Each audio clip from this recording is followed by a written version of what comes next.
सभी का स्वागत करता हूं आपका अपना प्यारा सा यूट्यूब चैनल KVS क्लासेस पे। तो दोस्तों, इससे पिछले वीडियो में हमने आपको पॉलिटी का चैप्टर नंबर 1 और चैप्टर नंबर 2 ऑब्जेक्टिव कराए थे। तो आज का जो वीडियो है इसमें हम देखेंगे क्या जी, क्लास 10 का हिस्ट्री और इसमें क्या है ऑब्जेक्टिव है। ठीक, तो चलिए टाइम को उतना वेस्ट नहीं करते हैं और अपना कंटेंट की ओर चलते हैं। ठीक, तो इसको जाके शुरू से लेकर लास्ट तक देखिएगा वीडियो को, उसके बाद समझ में आएगा। ठीक, तो देखिए पहला चैप्टर का नाम है इसमें क्या जी, यूरोप में राष्ट्रवाद। क्या है?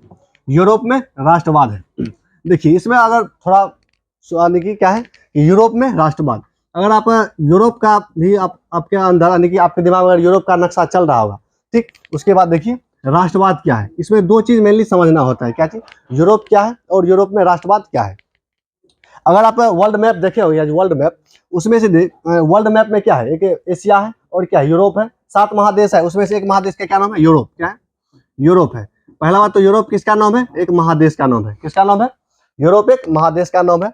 उसके बाद देखिए इसमें बहुत सारा देश आता है, लेकिन इसमें जो है बहुत सारा देश आता है, लेकिन इसमें से मेनली जो है क्या चीज, 2-4 को देश है। देखिए जैसे देखिए फ्रांस, उसके बाद जर्मनी, फ्रांस हो गया, जर्मनी हो गया, उसके बाद ऑस्ट्रिया। क्या चीज? ऑस्ट्रिया, ऑस्ट्रिया नहीं ऑस्ट्रिया। ठीक, यही यानी कि मेन रूप से जो है कि यही तीन यानी 3-4, एक पोलैंड है। क्या चीज? एक पोलैंड, पोलैंड। ठीक, ये जो 4 देश है, इसी 4 देश मिलके पूरा यूरोप में क्या कर रहा है? तांडव मचा रहा है। क्या चीज? यही 4 देश मिलकर यूरोप में क्या मचा रहा है? तांडव। अब ये तांडव मतलब क्या है? मतलब कि यही 4 देश मिलकर बाकी सभी यूरोप देश वाले को परेशान कर रहा है। ठीक, तो देखिए अब कैसे परेशान कर रहा है। शुरू में आप देखे होंगे क्या चीज, हर एक देश यानी पूरा दुनिया में क्या था? राजतंत्र था। क्या चीज? राजतंत्र। तो उसी प्रकार से फ्रांस में भी क्या था? राजतंत्र था। और क्या चीज यानी कि जर्मनी में भी राजतंत्र था, और ऑस्ट्रिया में भी, और पोलैंड में, हर एक जगह क्या था? राजतंत्र था। लेकिन जब राजतंत्र था तो क्या कौन शासक कौन कर रहा था? राजा। मान लीजिए क्या चीज, फ्रांस में क्या था? राजतंत्र। क्या था? फ्रांस में राजतंत्र। ठीक, हर एक देश में जब राजतंत्र था तो फ्रांस में क्या होगा? फ्रांस में भी राजतंत्र होगा। इसमें राजतंत्र में क्या हेड कौन होता है? राजतंत्र के शासक में तो हेड होता है राजा। क्या चीज? राजा। आप देखिए फ्रांस में शुरुआत यानी कि जब राजतंत्र था तो कुछ राजा बढ़िया आता है, कुछ राजा खराब आता है। तो इसमें जो है क्या चीज यानी कि फ्रांस में क्या हुआ? एक खराब राजा आ गया। क्या चीज? खराब राजा। मतलब कि राजा जो था वह शासक राजा अपने लिए करता था, जनता के लिए नहीं। कहने का मतलब यह है कि राजा इतना निरंकुश शासक था। क्या चीज यानी कि आज इसमें जो फ्रांस में जो राजा आया वह बहुत निरंकुश शासक था। निरंकुश मतलब होता है कि जिस पर कोई अंकुश ना लगाया जाए। क्या चीज? निरंकुश। निरंकुश शासक मतलब होता है कि सिर्फ वह अपने हित में काम करे। यानी कि राजा का काम क्या है? राजा का काम होता है कि जनता के हित में काम करना। ठीक, क्या होता है? राजा का काम होता है जनता के हित में काम करना। लेकिन जो निरंकुश हो जाता है, क्या चीज, जो निरंकुश हो जाता है वह क्या करता है? वह राजा अपने हित में काम करने लगता है। यानी कि जनता भाड़ में जो भाड़ में जाए, लेकिन राजा को क्या होना चाहिए? राजा को फायदा होना चाहिए। ठीक, जब राजा को फायदा सिर्फ अपने फायदा के लिए जब करता है तो उसी को क्या कहते हैं? उसी को कहते हैं निरंकुश शासक या निरंकुश राजा। ठीक, तो फ्रांस में क्या आ गया? निरंकुश राजा आ गया। जब निरंकुश राजा आ गया तो वो जनता के लिए कुछ काम ही नहीं करता था। ठीक, जब काम नहीं करेगा जनता के लिए तो उस देश में क्या हो जाएगा? उस देश में भूखमरी होगा। होगा कि नहीं होगा? मान लीजिए सरकार अभी वर्तमान में सरकार कौन है? भारत का प्रधानमंत्री मानी कि नरेंद्र मोदी है। वह जनता के लिए काम ही ना करे, सिर्फ वो अपने पार्टी के लिए काम करे, क्या होगा? देश में क्या हो जाएगा? भूखमरी हो जाएगा। यानी कि पैसा का अभाव। जब पैसा का अभाव होगा तो जनता के पास क्या होगा कि जो भी सामान बाजार में मिलने वाला है वह क्या करेगा? वह महंगा मिलेगा। जब महंगा मिलेगा तो गरीब सब आदमी नहीं खरीद पाएगा। यानी कि वस्तु सब क्या हो गया? वस्तु सब हो गया महंगा। यानी कि निरंकुश शासक के चलते कहाँ फ्रांस में निरंकुश शासक बैठ गया। जब निरंकुश शासक बैठ गया तो वहाँ का सामान वस्तु सब क्या मिलने लगा? महंगा मिलने लगा। यानी कि वहाँ का वस्तु का जो प्राइस है वो क्या होगा? बढ़ गया, यानी कि इंक्रीज कर गया। जब वस्तु का प्राइस बढ़ गया तो गरीब आदमी खरीद सकता है? बताइए, गरीब आदमी तो नहीं खरीद सकता है। जब नहीं खरीदेगा तो क्या होगा? जब नहीं खरीदेगा तो आदमी भूख से मरेगा। मरेगा कि नहीं मरेगा? मरेगा। तो जब क्या होगा कि उसके बाद बहुत गरीबी हो गया, क्या बहुत भूखमरी हो गया, गरीबी हो गया, तो उसके बाद क्या किया? फ्रांस के राजा के प्रति क्या फ्रांस के राजा के प्रति क्या हो गया? आक्रोश उत्पन्न हो गया। कहाँ में? फ्रांस में। क्या हुआ? फ्रांस में आक्रोश उत्पन्न हो गया। मतलब क्या चीज? जनता विद्रोह करने लगा।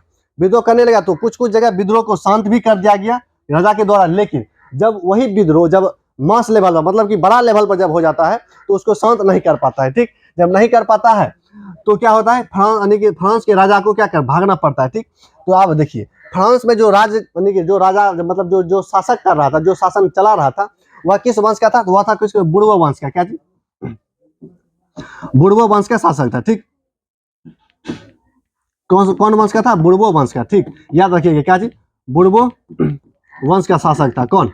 यानी कि सबसे पहले जिस समय क्रांति हुआ था उस समय किसका शासक था? बुर्बो राजवंश का शासक था, ठीक। उसके बाद देखिए, यानी कि बुर्बो वंश का शासक था और जनता विद्रोह कर दिया। जब विद्रोह किया तो क्या हुआ? जब विद्रोह किया तो राजा को भाग कहाँ? फ्रांस, यानी कि इंग्लैंड चल गया, ठीक। उसके बाद फ्रांस क्या हो गया? आप देखिए, फ्रांस में जब क्रांति हुआ, मतलब आंदोलन हुआ, तो वहां देखिए फ्रांस में जो था ना, मेन रूप से जनता को 3 वर्ग में बांटा गया था। कितना में? 3 वर्ग में, ठीक। तो एक क्या था? एक था पुरोहित, क्या जी? एक था पुरोहित, जिसको पंडित बोलते हैं, पुरोहित, पुरोहित। दूसरा था क्या जी? दूसरा था व्यापारी, यानी जिस व्यापार, क्या जी? व्यापार, जिसको वैश्य बोलते हैं, ठीक, व्यापार। और तीसरा था क्या जी? मध्यम, यानी कि व्यापार बोलिए या मध्यम वर्ग बोलिए, क्या जी? मध्यम वर्ग। दोनों एक के हुआ, ठीक, व्यापार या मध्यम वर्ग। एक था क्या जी? एक था मजदूर वर्ग, क्या जी? मजदूर वर्ग, ठीक। देखिए 3 वर्ग है, इसको बढ़िया समझिए, क्या जी? एक नहीं, देखिए पहला नंबर में कौन था? पहला नंबर में है पुरोहित, ठीक। उसके बाद क्या है? मध्यम वर्ग या व्यापारी, यानी कि व्यापारी या मध्यम वर्ग। तीसरा नंबर में था क्या जी? मजदूर वर्ग, क्या जी? मजदूर वर्ग या बोले सर्वहारा वर्ग, क्या जी? मजदूर वर्ग या सर्वहारा वर्ग, सर्वहारा, यही था, क्या जी? पहला क्या था? पहला था पुरोहित, दूसरा क्या था? मध्यम वर्ग, और तीसरा क्या था? मजदूर या सर्वहारा वर्ग। अब देखिए इसमें से, यानी कि जो राज चला रहा था, राजवंश, यानी कि बुर्बो राजवंश में, इसमें सिस्टम क्या था कि पुरोहित और व्यापारी, मेन रूप से क्या जी? पुरोहित और व्यापारी। अच्छा देखिए, इसमें जो था क्या जी? यानी कि 70 से 80% जनता, यानी 70 से 80% जनता क्या था? मजदूर वर्ग का था। कहाँ पे? फ्रांस में, क्या जी? कहाँ है फ्रांस? यहाँ फ्रांस में अधिक से अधिक संख्या किसका था? मजदूर या सर्वहारा वर्ग का। वैसे भी देखिए किसी भी देश में सबसे ज्यादा कौन रहता है? मजदूर और सर्वहारा वर्ग, यानी कि जो यानी मिडिल क्लास का आदमी क्या रहता है? ज्यादा रहता है, और गरीब आदमी। तो कौन था सबसे ज्यादा? 70 से 80% फ्रांस में कौन रहता था? मजदूर या सर्वहारा वर्ग, ठीक। उसके बाद देखिए, यह जो पुरोहित था, इसका और व्यापार का परसेंटेज बहुत कम था, ठीक। जब इसका संख्या कम था, लेकिन क्या चीज? संख्या कम था, लेकिन शासक कौन चला रहा था? शासन में बैठा था यही दोनों, क्या चीज? यही दोनों आदमी बैठा था। लेकिन संख्या में कौन था ज्यादा? यानी कि नंबर में ज्यादा था मजदूर और सर्वहारा वर्ग। लेकिन पैसा किसके पास ज्यादा था? पैसा था ये दोनों वर्ग के पास। किसके पास? पुरोहित और व्यापारी या मध्यम वर्ग के पास पैसा ज्यादा था। जब पैसा, मान लीजिए पैसा ये दोनों वर्ग के पास ज्यादा है, लेकिन संख्या इसका है ज्यादा, किसका? मजदूर या सर्वहारा वर्ग का। तो ऑब्वियसली है क्या चीज? क्या होगा? यह गरीब होगा, होगा कि नहीं होगा? इसके पास जब पैसा नहीं है, क्या होगा? यह गरीब होगा। जब गरीब होगा मतलब कि भूखे यह मरेगा, भूखा यह मरेगा कि नहीं मरेगा? लेकिन पैसा इसके पास है। मतलब ये लॉजिक क्या है कि पैसा इसके पास कम है लेकिन पैसा इसके पास ज्यादा है। लेकिन सरकार क्या किया था कि सब टैक्स, जितना पूरा देश के चलाने के लिए टैक्स ज्यादा है, पैसा टैक्स से, यानी कि मान लीजिए क्या, अभी भारत में सरकार है, भारत सरकार भी टैक्स लेता है हर एक चीज पर। उसी प्रकार से फ्रांस का जो राजा था वह भी क्या लेता था? टैक्स लेता था। जब जब टैक्स लेता था तो टैक्स किससे? अभी के समय में, वर्तमान में देखिएगा तो वर्तमान में टैक्स कौन देता है? देता सब है, लेकिन ज्यादातर टैक्स कौन देता है? जिसके पास पैसा ज्यादा है वह टैक्स ज्यादा देता है। लेकिन उस समय क्या था? फ्रांस में था कि जिसके पास पैसा नहीं है उसी से टैक्स लिया जाता था। मतलब क्या चीज? पैसा किसके पास ज्यादा है? पुरोहित और व्यापार के पास। लेकिन टैक्स कौन देता था? मजदूर। कौन देता था? मजदूर देता था। पहला बात देखिए आप, यह अन्याय तो पहले दिख रहा है कि अन्याय है। जब टैक्स ज्यादा देता था तो अब मान लीजिए इसके पास पैसा ही नहीं है, टैक्स कहां से देगा? सरकार के पास। सरकार को टैक्स नहीं देगा तो उसके बाद जब टैक्स नहीं देगा तो पैसा कम होता था, लेकिन पैसा लेके कौन बैठा था? यही दोनों, यानी पुरोहित और व्यापार। अब देखिए क्या हुआ कि पूरा अन्याय जो है, अन्याय बहुत चरम सीमा पर था। तो कौन कर दिया? यही सब मिलकर विद्रोह किया। क्या? विद्रोह किया। अब देखिए विद्रोह कैसे होता है? विद्रोह ऐसा नहीं कि मुंह से बोल दिया विद्रोह हो गया, नहीं। उसके लिए क्या करना पड़ता है? मेहनत करना पड़ता है। देखिए उसमें कैसे विद्रोह हुआ वो देखिए क्या है, यानी कि मजदूर या सर्वहारा वर्ग, ठीक। क्या जी? मजदूर या सर्वहारा वर्ग, ठीक। यही यही आंदोलन करेगा, यही क्या जी? आंदोलन करेगा सर्वहारा वर्ग, यही है। अब देखिए इसमें क्या हुआ, यह देखिए भूखा मर रहा है। अब देखिए किसी को अगर जो भूखे है उसके पास खाना के लिए नहीं है तो वह खाने के लिए कुछ भी कर सकता है, ठीक। तो यह क्या हुआ? इसके पास पैसा नहीं है या गरीबी से मर रहा है, ठीक। इसे देखिए इतना गरीबी आ गया था कि उस समय वो उसको जो है ना, साधारण एक पाव रोटी का नाम सुने होंगे, क्या जी? पाव रोटी, ठीक। वह भी इसको मिलना नामुमकिन था, किसको? यानी कि गरीब आदमी को। तो वह क्या क्या, राजा सब जो है कि पहले के समय में राजा सब एक किला बना कर रहता था, यानी कि जिस जहां वो रहता है ना वहां के चारों तरफ, उस क्षेत्र के चारों तरफ बहुत बड़ा दीवार, यानी बहुत बड़ा दीवार बना के अपना राजभवन को घेर के रखता था। तो वहां सैनिक सब रखता था। आम जनता जो है, आम जनता उसमें प्रवेश ही नहीं कर पाता था। किसमें? राजभवन में। जब प्रवेश नहीं तो राजा को क्या पता कि जनता यानी कि बाहर क्या चल रहा है, ठीक। तो उसके बाद देखिए जब विद्रोह किया, विद्रोह करने से पहले एक क्या कि सब मिलके, क्या यह सब मिलके या जो, अच्छा देखिए आंदोलन में एक नेता होता है, क्या आंदोलन में कोई भी जब आंदोलन होता है उसका एक नेता होता है, ठीक। उसी तरह से इसका भी एक नेता कौन निकला, नेपोलियन। कौन, नेपोलियन, ठीक। यह नेपोलियन था इसका नेता। यह क्या किया, यह क्या क्या चीज कि एक मैदान में यानी कि एक ग्राउंड में क्या एक विशाल भोज का आयोजन किया। क्या चीज, विशाल भोज, मतलब भोज मतलब हुआ कि सब मजदूर और सर्वहारा वर्ग को, जितना मजदूर था गरीब था, सब वर्ग को जो है कि भोज खाने के लिए बोला गया। क्या चीज, भोज खाने के लिए। अब भोज जानबे करते हैं कैसा होता है भोज, सरकारी भोज, तो उसमें बहुत सारा आदमी आया। क्या चीज, बहुत सारा आदमी आया, उसी में सब भोज खा लिया, मतलब खाना वाना खाया। उसके बाद क्या किया, खाना खाया, उसके बाद अब क्या होगा, तो बोला मेन मकसद क्या था उसका, यानी कि आंदोलन का बात करेंगे। तो आंदोलन का बात कैसे करेगा, तो बहाना कौन बनाया, भोज का। क्या चीज, भोज का बहाना बनाया, सब आदमी आया। उसी भोज में क्या हुआ, चर्चा हुआ कि जो है कि राजा का किला को तोड़ के राजा को मारना है, ठीक। मतलब इस तरह से हुआ, मतलब बात विचार हुआ इसमें। उसके बाद नेपोलियन घोषणा किया, उसके बाद सब जनता जो है यानी कि क्या है, सब जनता किला की ओर चल दिया, किला की ओर चला। उसके बाद किला को तो तोड़ दिया। उसके बाद जो किला को तोड़ा, किला को तोड़ने के बाद यह जो है क्या चीज, राजा जो है फ्रांस का राजा, वह जेल भी बना के रखा था। क्या चीज, जेल में जो सब कैदी यानी कि जो सब आदमी आंदोलन करता था राजा के विरोध, उसको क्या करता था, पकड़ कर जेल में बंद कर, यानी बास्तिल का जेल बोलता है। क्या, बास्तिल का किला या बास्तिल का जेल जो बोलिए, तो बास्तिल में उसको क्या बंद करके रखता था। कौन, फ्रांस का राजा। जो सब आंदोलन करता था उस सबको क्या करता था, बास्तिल के किला में बंद कर देता था, ठीक। तो यह जो जब आंदोलन शुरू हुआ, आंदोलन शुरू हुआ तो क्या उग्र आंदोलन हुआ। ऐसा नहीं कि सिर्फ रोड पे प्रोटेस्ट कर रहे हैं, मुर्दाबाद जिंदाबाद, ऐसा नहीं। सीधा राजा के दरबार में घुसाने की, राज किला को तोड़ा, उसके बाद बास्तिल के किला को तोड़ा। दोनों को तोड़कर बास्तिल के किला में कौन था, बास्तिल के किला में था कैदी सब। क्या कैदी को भी आजाद कराया। आजाद कराने के बाद क्या क्या, सब कहाँ पहुंचा, राजा के पास। और राजा डर से कहाँ भाग गया, राजा डर से भाग गया इंग्लैंड। कहाँ भाग गया, इंग्लैंड भाग गया, मतलब कि इंग्लैंड मतलब लंदन, ठीक। राजा भाग गया, समझिए क्या, राजा भाग गया। उसके बाद राजा जब भाग गया तो उसके बाद कौन बना शासक, कौन बना, नेपोलियन। कौन बना शासक, नेपोलियन। नेपोलियन भी अपना देखिए नेपोलियन।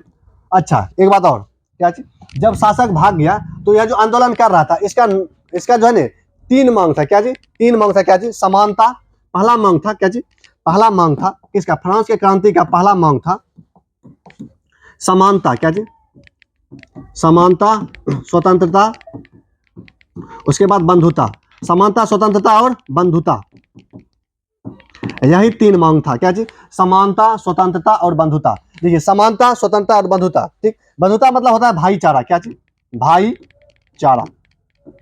अगर सिंपल भाषा में समझना है, बंधुता मतलब भाईचारा, स्वतंत्रता मतलब तो सबको पता है स्वतंत्र रहना चाहता है, और समानता मतलब इक्वलिटी। समानता मतलब हुआ कि सब आदमी क्या हो, बराबर हो।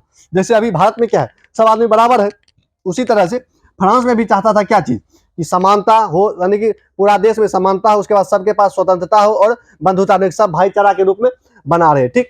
तो मेन जो था यही मांग क्या था, समानता, स्वतंत्रता और बंधुता, ठीक। तो यह शब्द जो आया है कहां से आया है, तो यह आया है कहां से, पहली बार यह तीनों शब्द फ्रांस के क्रांति से ही उत्पन्न लिया है, ठीक। कहां से, फ्रांस के क्रांति से। यह पूछा जाता है क्या चीज, समानता, स्वतंत्रता और बंधुता किससे संबंधित है, किससे संबंधित है, फ्रांस की क्रांति से संबंधित है, ठीक। और भारतीय संविधान में भी क्या जी, भारतीय संविधान में अभी जो भारतीय संविधान है उसमें जो है कि यह तीनों शब्द है, भारत यानी कि समानता, स्वतंत्रता और बंधुता। तो पॉलिटी में भी पूछता है कि यह तीनों शब्द कहां से लिया गया, भारतीय संविधान में समानता, स्वतंत्रता और बंधुता कहां से लिया गया है, तो कहां से लिया गया है, यह फ्रांस के क्रांति से लिया गया है, ठीक। तो देखिए मेन कारण क्या था, जो आंदोलन किया, बुर्बो राजवंश को खत्म किया, और कौन बैठा, नेपोलियन। अब देखिए नेपोलियन क्या करता है, नेपोलियन भी शुरुआती में शासन करता है बढ़िया, सब चीज देता है, ठीक। लेकिन क्या चीज, यह लोकतंत्र नहीं लाता है, यह भी राजतंत्र का ही समर्थक है। कौन, नेपोलियन। नेपोलियन एक क्या अपना नेपोलियन संहिता लाता था। क्या चीज, नेपोलियन संहिता। इसमें क्या है, नेपोलियन संहिता में 5 बात लिखा है। क्या जी, 5 बात लिखा है, यही सब लिखा है, समानता, स्वतंत्रता, बंधुता, ठीक। और देखिए नेपोलियन एक चीज कहता है, क्या जी, ये जो है ना कि लोकतंत्र पर विश्वास नहीं किया, इसमें क्या है, राजतंत्र रखा। और जो अपने गद्दी को बचाने के लिए, देखिए कोई भी राजा जब आता है तो अपने ऊपर जो है ना सब ठिकरा नहीं लेता है। यह क्या यह बोला क्या चीज, कि जो यानी कि राजा को भगवान भेजता है। कौन बोला, नेपोलियन, ठीक। इतना शब्द बोला, ठीक। और इसके जो है कि नेपोलियन संहिता में क्या है, 5 बात लिखा है, ठीक। वो आगे आएगा क्वेश्चन में, ठीक। तो चलिए आई होप आपको क्या चीज, यह जो है मोटा मोटी समझ में आ गया होगा, ठीक। देखिए अगर इसको बढ़िया से पढ़िएगा तो टाइम लगता है बहुत, लेकिन ऑब्जेक्टिव करा रहे हैं तो इसलिए इसमें आप भेज दिए, ठीक। उसके बाद देखिए ये तो क्या हो गया, ये हो गया फ्रांस की क्रांति हो गया। उसके बाद क्या था, इटली का एकीकरण, इटली का एकीकरण होता है। उसके बाद जर्मनी का एकीकरण होता है, ठीक। तो इटली के एकीकरण और अच्छा देखिए इटली के एकीकरण और जर्मनी के एकीकरण में ऑस्ट्रिया, क्या जी, ऑस्ट्रिया, ऑस्ट्रिया, ऑस्ट्रिया जो है क्या जी, ऑस्ट्रिया यह बाधा डालता, क्या जी, बाधा डालता, यानी कि यह ऑस्ट्रिया का जो राजा था वह जो है कि इटली को या जर्मनी को एकीकरण करने के नहीं देता था, ठीक। अच्छा देखिए नेपोलियन शासन कर रहा था, बुर्बो राजवंश हटा दिया। उसके बाद कौन बैठा, बैठा नेपोलियन। अब देखिए नेपोलियन शासक बढ़िया से चला रहा था, लेकिन क्या क्या, यह जो ऑस्ट्रिया का जो कौन शासक, वह क्या नेपोलियन को हरा दिया। जब नेपोलियन जैसे हार गया उसके बाद क्या किया, यहाँ का जो राजा था मेटरनिक है, यहाँ का राजा कौन था, मेटरनिक, ठीक। अब देखिए क्या क्या, यहाँ जो था क्या चीज, मेटरनिक जो था नेपोलियन को हरा दिया। तो उसके बाद क्या किया कि ऑस्ट्रिया जो है, देखिए जब यह हुआ तो यानी कि नेपोलियन शासक कर रहा था, यह जो है कि जब देखा कि फ्रांस में तो बढ़िया शासन चल रहा था, बढ़िया से शासन चल रहा है, जनता खुश है, नेपोलियन किससे, नेपोलियन सोचा क्यों ना कि फ्रांस के अगल बगल में जितना देश है, यानी कि फ्रांस के आसपास जो पड़ोसी देश होता है उस सब पर क्या कौन व्यवस्था हो, नेपोलियन का शासक स्थापित, यानी कि नेपोलियन जो सिद्धांत से शासन चल रहा है वही सिद्धांत चले, यानी कि सब में क्या समानता, स्वतंत्रता और बंधुता का नियम लागू हो। तो क्या किया कि नेपोलियन अगल बगल देश वाले को भी बताया ऐसा ऐसा शासक है, हम ऐसा ऐसा शासक सिद्धांत पर चलते हैं, तो अगर तुम सब सहमत है तो आ हमारे साथ आंदोलन करो। तो अलग अलग देश में भी आंदोलन करके वहां भी क्या किया, समानता, स्वतंत्रता और बंधुता स्थापित किया। लेकिन ऑस्ट्रिया को जो है, ऑस्ट्रिया को यह देखा नहीं जा रहा था, किसको, ऑस्ट्रिया मेटरनिक को। यह क्या क्या, यह जो है कि नेपोलियन को हरा दिया। जब नेपोलियन को हराया तो जब नेपोलियन को हराया तो फिर से क्या क्या, मेटरनिक फिर से पिछले वाला, यानी कि जिसको जो है कि नेपोलियन ने भगाया था किसे, फ्रांस से, उसी राजवंश को स्थापित कर दिया, कहां पर, फ्रांस में, ठीक। यानी कि फिर क्या आ गया, वो बुर्बो राजवंश आ गया, किसमें, फ्रांस में। जब बुर्बो राजवंश आया तो फिर वही शासक चलेगा उसी रूप से, निरंकुश वाला। तो जब निरंकुश वाला चलने लगा, ठीक, तो फिर जनता विद्रोह कर दिया। लेकिन क्या हुआ कि इसको क्या है, नेपोलियन को एक द्वीप पर भेज दिया जहां से कि आदमी आ नहीं सकता है, ठीक। वहां चारों तरफ से पानी, बीच में आदमी, ठीक। उसके बाद देखिए, और देखिए अगला आगे क्या है, हाँ, तो क्या हो गया, जर्मनी का एकीकरण में कौन एकीकरण नहीं करने के लिए देता था, मेटरनिक चाहता था कि नहीं पिछले तरह वाला शासन हो, यानी कि पिछले तरह से जैसा शासन चल रहा था वैसा ही शासन चले, ठीक। तो इस तरह से क्या हो गया, फ्रांस का क्रांति हुआ। अच्छा देखिए आंदोलन जो हुआ, क्या चीज, फ्रांस में जो आंदोलन हुआ, तो ये सब मेन कारण था, ठीक। अब चलिए राष्ट्रवाद पर, कहो राष्ट्रवाद। देखिए राष्ट्रवाद का मतलब हुआ, सीधा बात है, क्या चीज, राष्ट्रवाद का मतलब होता है क्या चीज, राष्ट्र के प्रति प्रेम, क्या चीज, राष्ट्र के प्रति प्रेम। राष्ट्रवाद मतलब राष्ट्र के प्रति प्यार, प्रेम जो बोलिए, राष्ट्र के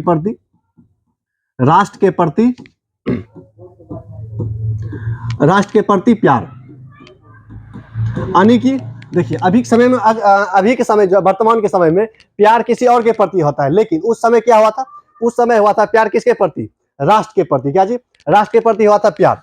तो मतलब क्या हुआ कि अभी देखिए अगर क्या चीज, भारतीय सेना में अगर कोई घटना होता है, मान लीजिए बॉर्डर पर कोई घटना होता है, ठीक, तो क्या होता है कि शहीद होता है, जवान सब शहीद होता है, तो उसके प्रति एक सहानुभूति निकलती है, क्या जी, सहानुभूति निकलती है। तो वह कहां से आता है, वही चीज है राष्ट्रवाद, यानी कि अपने देश को नीचा नहीं। देखिए अगर मान लीजिए आपके सामने कोई पाकिस्तानी आकर इंडिया का बुराई करेगा, बताइए उसको क्या कीजिएगा, तो अलग लेवल का वहां सीन होगा। तो वही होता है क्या जी, आप जो उस पर रिएक्ट करेंगे उसी को बोलते हैं क्या जी, उसी को बोलते हैं राष्ट्रवाद, यानी कि अपने देश से, अपने राष्ट्र से प्यार करना ही क्या कहलाता है, राष्ट्रवाद कहलाता है, सिंपल भाषा में, ठीक। तो चलिए अब चलते हैं क्या चीज, आई होप आपको समझ में आ गया होगा हम जो बोलना चाह रहे हैं, ठीक। तो फाइनली जो है कि इतना ही कहानी है, ठीक। तो चलिए अब देखिए क्वेश्चन पे चलते हैं, आगे क्वेश्चन क्या कहता है वह देखिए। तो देखिए क्या है, यानी कि 50 को ऑब्जेक्टिव क्वेश्चन है, लगभग कितना, 50 को, ठीक। कम बेस थोड़ा हो सकता है, लेकिन कितना क्वेश्चन है, 50 क्वेश्चन, कितना, 50 प्रश्न है। तो चलिए देखिए अब डायरेक्ट क्वेश्चन पर आइए। कहता है, प्रश्न पढ़िए क्या है, कहता है फ्रांसीसी क्रांति कब हुई थी।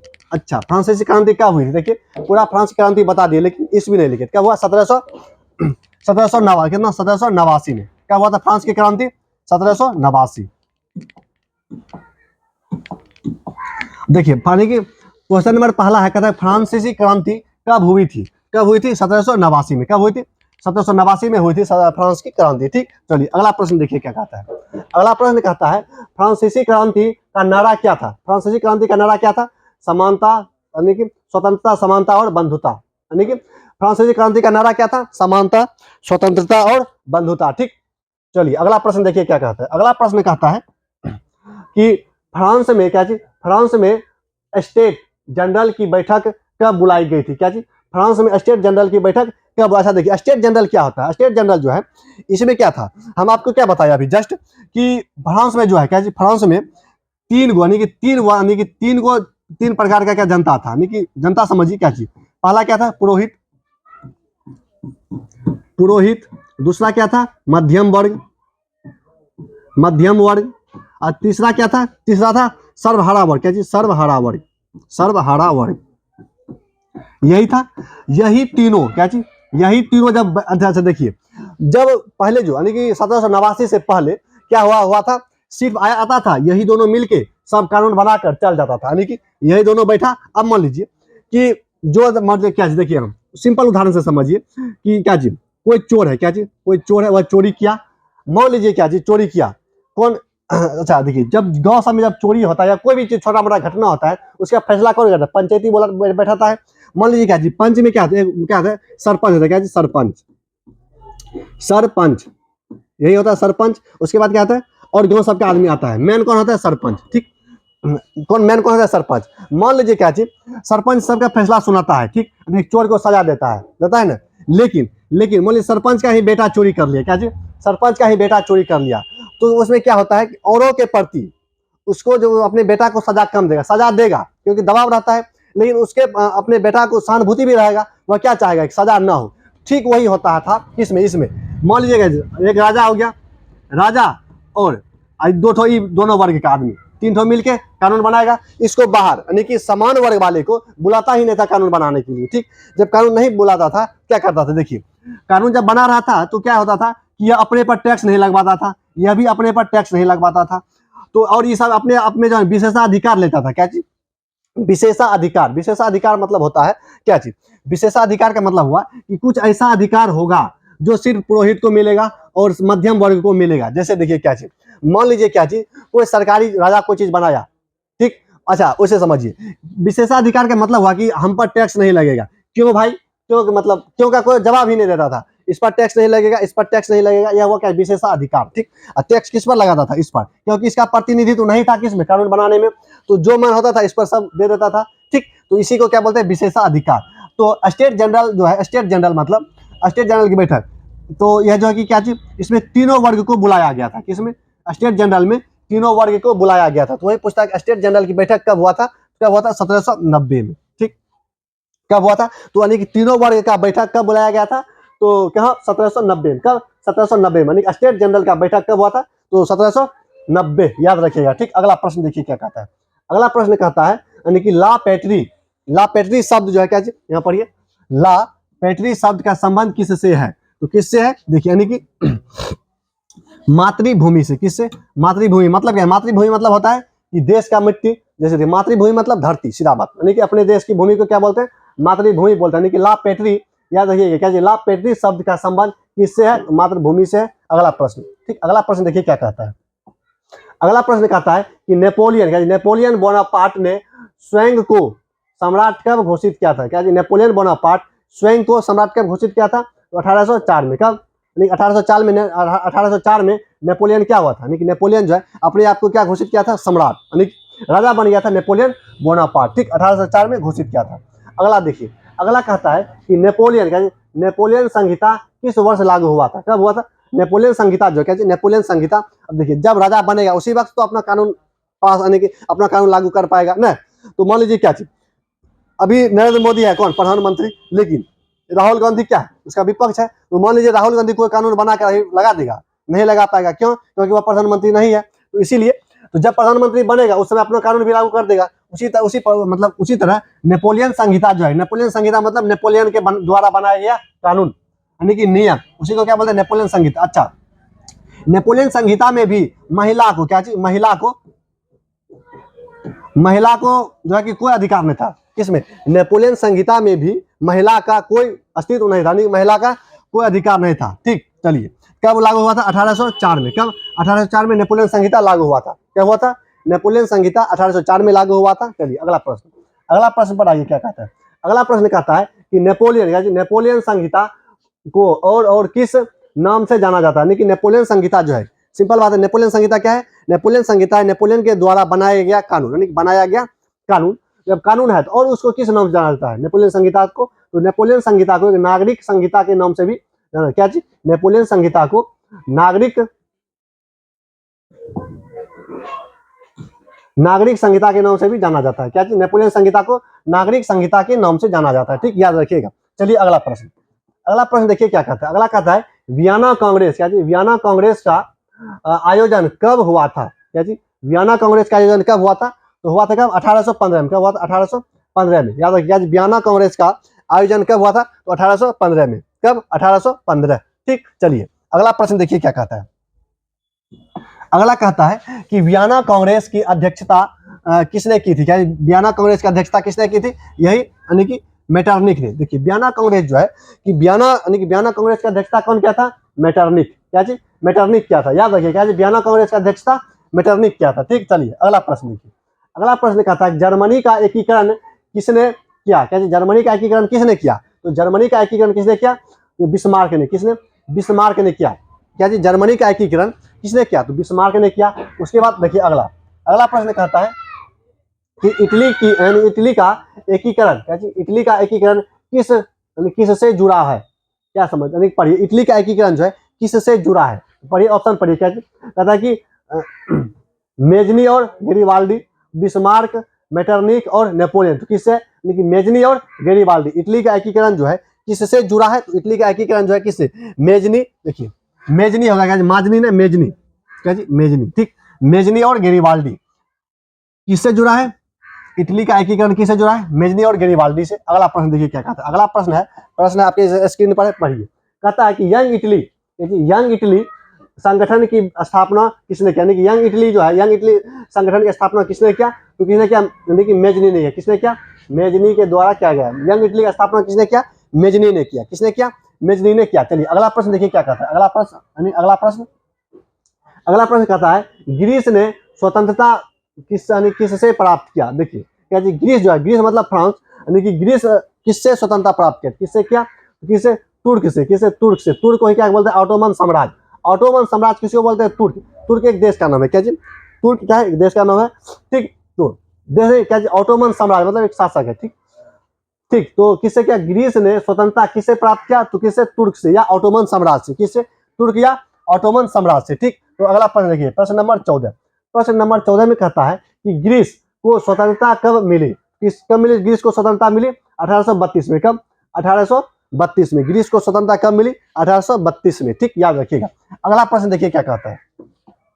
अगला कहता है कि राष्ट्रवाद, क्या चीज, राष्ट्रवाद का अर्थ क्या है। क्या चीज, राष्ट्रवाद का अर्थ क्या है, ऑप्शन पढ़िएगा। धर्म प्रेम, नहीं। राजा के प्रति निष्ठा, नहीं। राष्ट्र के प्रति प्रेम, बिल्कुल सही। तो कौन कौन हो जाएगा, राष्ट्र के प्रति प्रेम। तो अच्छा, युद्ध, क्या जी, या युद्ध है, युद्ध का कोई मतलब है नहीं। तो अब देखिए राष्ट्रवाद का मतलब क्या है, यानी कि देश के प्रति प्रेम या राष्ट्र के प्रति प्रेम। ठीक, तो चलिए देखिए अगला प्रश्न देखिए क्या कहता है। अगला प्रश्न कहता है, देखिए यानी कि अगला प्रश्न पढ़िए।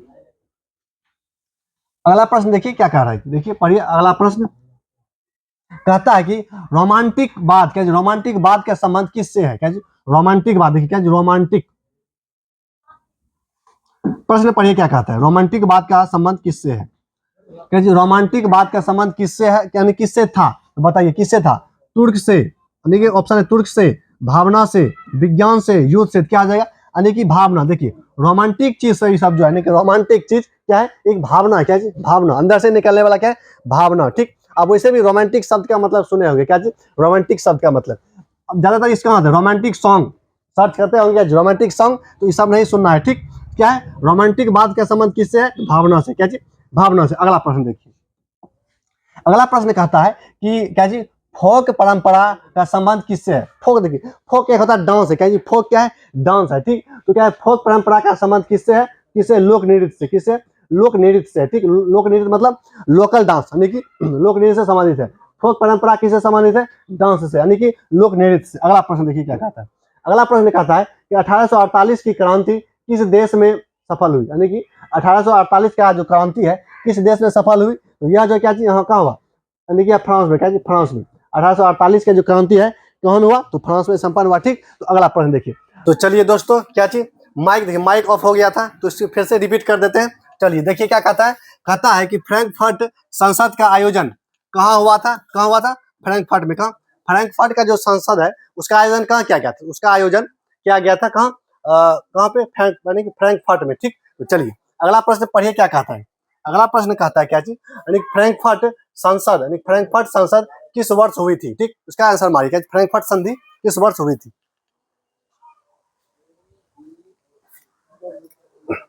चलिए, क्या जी फ्रैंकफर्ट की संधि किस वर्ष हुई थी? यह हुआ था कब? 1848 में। कब? फ्रैंकफर्ट का जो, यानी क्या, फ्रैंकफर्ट का जो संसद है यह क्या जी किस वर्ष हुआ था? यह हुआ था 1848। चलिए अगला प्रश्न पर। अगला प्रश्न देखिए क्या कहता है। इसमें कहता है कि जर्मनी का जर्मन साम्राज्य की घोषणा कहाँ हुई? क्या जी जर्मन साम्राज्य की घोषणा कहाँ हुई? तो इसका ऑप्शन पढ़िए और मारिए आंसर इसका क्या है। यानी कि जर्मन साम्राज्य का जो है कहाँ हुआ? वर्साई में। कहाँ? जर्मन साम्राज्य का जो घोषणा हुआ कहाँ हुआ? वर्साई में हुआ। ठीक, तो अगला प्रश्न देखिए क्या कहता है। अगला कहता है कि जर्मनी का एकीकरण कब पूरा हुआ? यानी जर्मनी का एकीकरण पूरा कब हुआ? तो 1871 में। जर्मनी का एकीकरण पूरा कब हुआ? 1871 में। ठीक, चलिए इसको जाके याद करना है। क्या याद करना है? ठीक, वैसे सिर्फ देखने मतलब देखने के लिए नहीं बना रहे। ठीक, इसको याद करना है। ठीक, चलिए, यानी कहता है जर्मनी का एकीकरण कब पूरा हुआ? तो ये जर्मनी का एकीकरण हुआ 1871। अगला प्रश्न देखिए क्या कहता है। अगला प्रश्न कहता है कि इटली का एकीकरण कब पूरा हुआ? तो इटली का एकीकरण हुआ कब? 1861 में। कब? इटली का एकीकरण 1861 में। ठीक, जर्मनी का 1871 में। तो चलिए अगला प्रश्न देखिए क्या कहता है। अगला प्रश्न कहता है क्या चीज? कहता है कि ब्लड लो एवं रक्त की नीति किसने अपनाया था? तो लो एवं रक्त की नीति अपनाया था किसने? तो किसने? बिस्मार्क ने अपनाया था। किसने? तो रक्त एवं लोह की नीति किसने अपनाया था? बिस्मार्क ने। उसी को इंग्लिश में लिखा है ब्लड एवं आयरन की नीति का नीति किससे संबंधित है?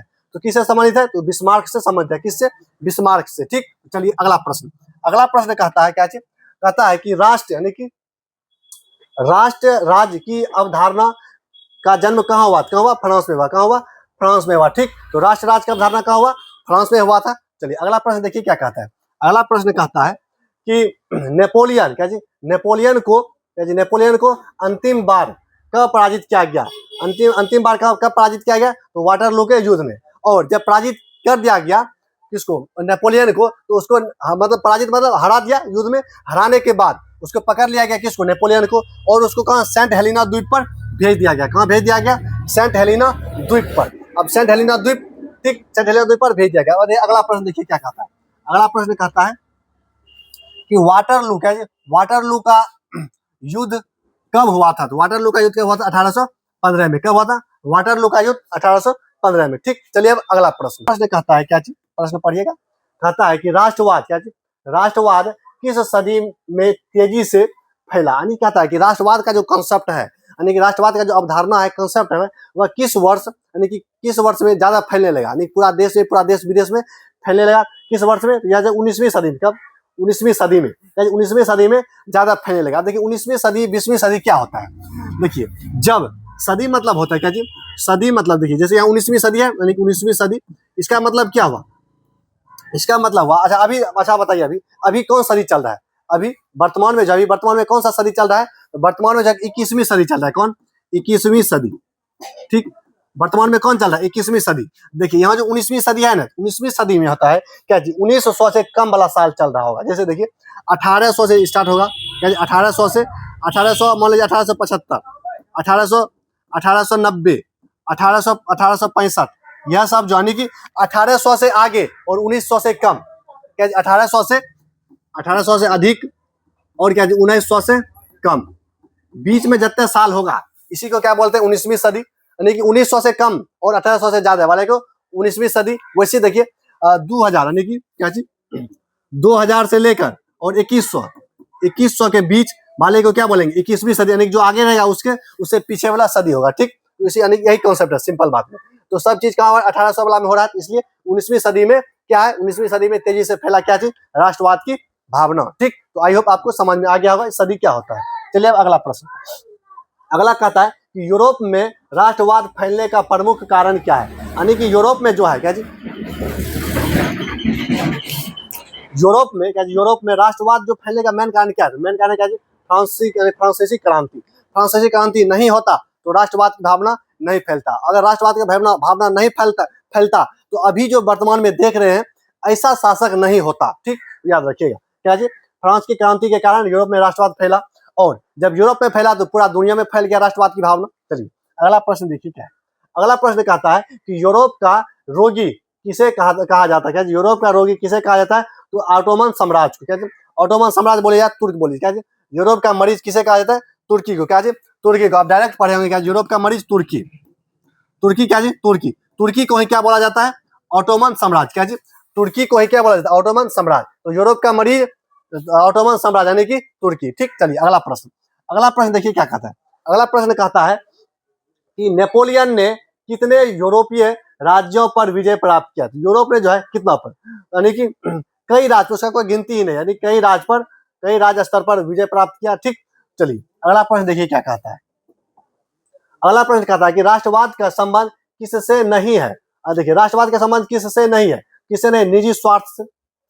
निजी स्वार्थ में कोई राष्ट्रवाद काम नहीं करेगा। यानी कि देखिए निजी स्वार्थ अगर राष्ट्रवाद काम करता तो कोई इतना घटोला नहीं करता देश में। ठीक, तो निजी स्वार्थ में राष्ट्रवाद काम नहीं करता है, लेकिन भाषा में भी करता है, संस्कृति में भी करता है और इतिहास में भी होता है। ठीक, चलिए अगला प्रश्न देखिए क्या कहता है। अगला कहता है क्या जी, यानी कि जॉलवेरिन क्या था। जॉलवेरिन एक संस्था है। क्या जी, एक संस्था है। क्या जी, जॉलवेरिन एक क्या है, जॉलवेरिन एक संस्था है। यानी कि जॉलवेरिन एक सीमा शुल्क यानी संघ है। देखिए संघ मतलब क्या, संस्था ही होता है। क्या, सीमा शुल्क संघ।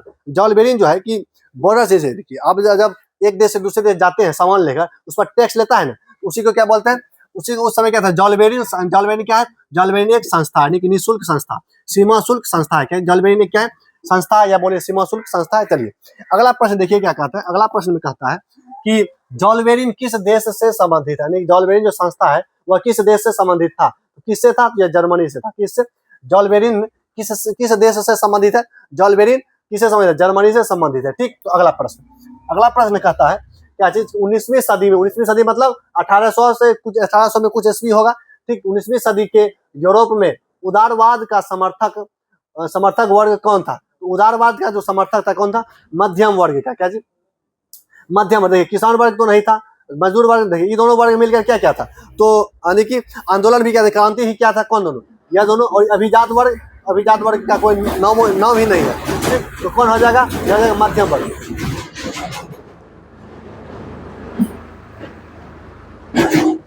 तो कौन हो जाएगा, 19वीं सदी में यूरोप में उदारवाद के समर्थक कौन सा वर्ग था, तो मध्यम वर्ग जो था किसका समर्थक था, उदारवाद का। क्या जी, उदारवाद। चलिए अब अगला प्रश्न कहता है क्या जी, उदारवाद का अर्थ क्या है। यानी कि उदारवाद का अर्थ क्या है, उदारवाद का अर्थ क्या है, साम्यवाद।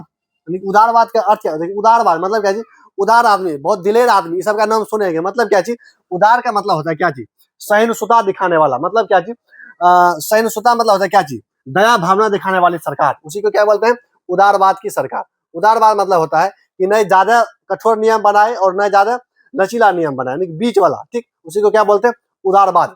तो उदारवाद का अर्थ क्या है, उदारवाद का अर्थ साम्यवाद, यानी कि सबको लेकर चलने वाला शासक को क्या बोलते हैं, उदारवाद। क्या जी, सबको एक साथ लेकर चलने वाला, यानी गरीब अमीर कमजोर मजबूत सबको साथ लेकर चलने वाले क्या बोलते हैं, साम्यवाद। ठीक, तो साम्यवाद का अर्थ क्या है, उदारवाद का अर्थ क्या है, साम्यवाद। ठीक, तो चलिए नहीं क्या चीज देखिए, हाँ फिर देखिए एक बार, साम्यवादी उदारवाद का अर्थ क्या है, समानता और स्वतंत्रता। क्या समानता और स्वतंत्रता। ठीक, समानता और स्वतंत्रता। उदारवाद का अर्थ क्या है, समानता और स्वतंत्रता। ठीक, चलिए अगला प्रश्न देखिए क्या कहता है।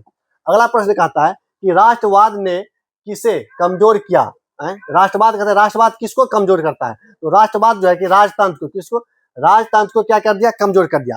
देखिए राष्ट्रवाद के कारण क्या आता है, लोकतंत्र आता है, और लोकतंत्र मतलब राजा का शासन खत्म, यानी राजा का बेटा राजा नहीं बनेगा, उसी को क्या बोलते हैं, राजतंत्र बोलते हैं। यानी कि राजा का बेटा राजा जहां बनता था उसको क्या बोलते थे, राजतंत्र। लेकिन लोकतंत्र बोलते हैं जहां राजा का बेटा राजा नहीं बनेगा, उसी को क्या बोलते हैं, लोकतंत्र। ठीक, तो राष्ट्रवाद ने किसे कमजोर किया, तो राजतंत्र को कमजोर किया। मजबूत किसको करता है, तो राष्ट्रवाद मजबूत करता है लोकतंत्र को। किसको, लोकतंत्र को मजबूत करता है और कमजोर किसको करता है, राजतंत्र को। ठीक, चलिए अगला प्रश्न देखिए क्या कहता है।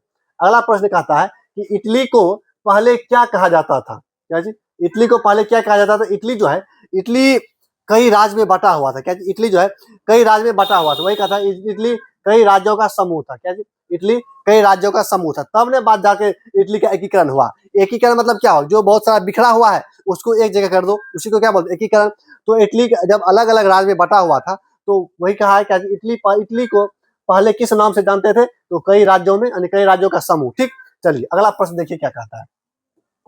अगला कहता है कि जर्मनी में, क्या जर्मनी में कुल कितने राज्य थे, यानी जर्मनी में कुल कितने राज्य थे, कितना राज्य था, 39 राज्य। कितना, 39 राज्य था। कितना था जर्मनी में टोटल, यानी जर्मनी में कुल क्या होगा राज्य, कुल यानी 39 गो राज्य, कुल 39 राज्य। ठीक, चल अगला प्रश्न।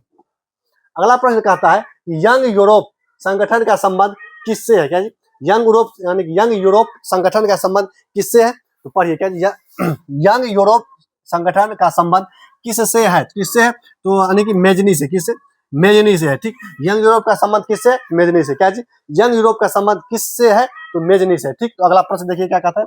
अगला प्रश्न कहता है कि ग्रीक, क्या जी, ग्रीक स्वतंत्रता संग्राम का समर्थन किसने किया था। क्या जी, ग्रीक स्वतंत्रता संग्राम का समर्थन किसने किया था, किसने किया था, यानी कि सब मिल, यानी फ्रांस, इंग्लैंड और रूस, सब तीनों मिलकर क्या किया था, तीनों मिलकर इसका ग्रीक स्वतंत्रता संग्राम का समर्थन किया था। इसलिए इसका आंसर क्या हो जाएगा, आंसर हो जाएगा डी, यानी कि सभी, इनमें से सब, किस कौन सब, फ्रांस, इंग्लैंड और रूस तीनों मिलकर ग्रीक का जो है स्वतंत्रता के संग्राम, जो ग्रीक जो है अपनी स्वतंत्रता के लिए जो लड़ रहा था, ठीक, तो उसका समर्थन ये तीनों देश मिलकर किया था।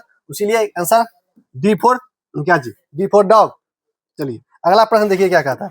अगला प्रश्न कहता है क्या जी, अगला प्रश्न देखिए, अब देखिए क्या जी, कुल्ले जो है क्या चीज, ये 50 क्वेश्चन था लेकिन 41 क्वेश्चन ही आ पाया है। ठीक, चलिए आई होप आपको सब क्वेश्चन समझ में आया होगा। ठीक, और आप कितना क्वेश्चन सही किए हैं उसको भी लिखना है। चलिए आज के वीडियो में इतना ही रखेंगे। जय हिंद, जय भारत।